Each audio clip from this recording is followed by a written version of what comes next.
शहर की पुरानी बस्ती में ताले की एक दुकान हुआ करती थी। उस दुकान में ढेर सारे ताले और चाबियां थीं। लोग उस दुकान पर ताले खरीदने आते और कभी कभी चाबी खो जाने पर नई चाबी बनवाने के लिए भी आया करते थे। उसी दुकान के एक कोने में एक हथौड़ा पड़ा रहता था, लेकिन उसका उपयोग बहुत कम होता था। कोने में पड़ा हथौड़ा सोचता कि मैं इतना बलवान हूँ, इतना मजबूत हूँ, फिर भी न जाने कितनी बार प्रहार करने के बाद मैं ताले को खोल पाता हूँ।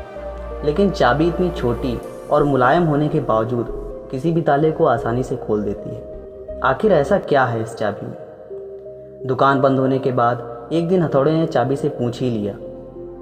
उसने चाबी से कहा, मैं बहुत दिनों से एक बात सोच रहा हूँ, किंतु आज तक मैं किसी निष्कर्ष पर नहीं पहुँच पाया हूँ। क्या तुम मेरे एक प्रश्न का उत्तर देकर मेरी जिज्ञासा को शांत कर सकती हो?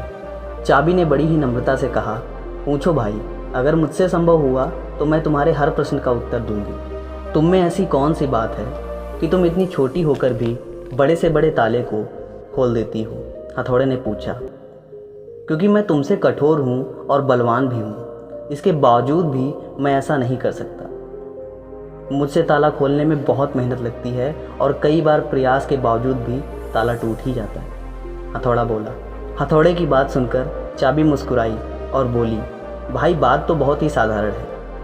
तुम हर ताले पर अपना पूरा जोर लगाकर प्रहार करते हो और बल का प्रयोग करते हो, और ताला खोलने के प्रयास में तुम उसे चोट पहुंचाते हो। ऐसे में ताला खुलता नहीं बल्कि टूट जाता है, जबकि मैं बिना बल का उपयोग किए, बिना चोट पहुंचाए ताले के अंतर मन में उतर जाती हूँ। इसलिए मुझसे ताला जल्दी खुल जाता है। दोस्तों, हमारे जीवन में कई बार ऐसी परिस्थितियाँ आ जाती हैं जब हमारे सामने खुद को हथौड़ा या चाबी बनाने का विकल्प होता है।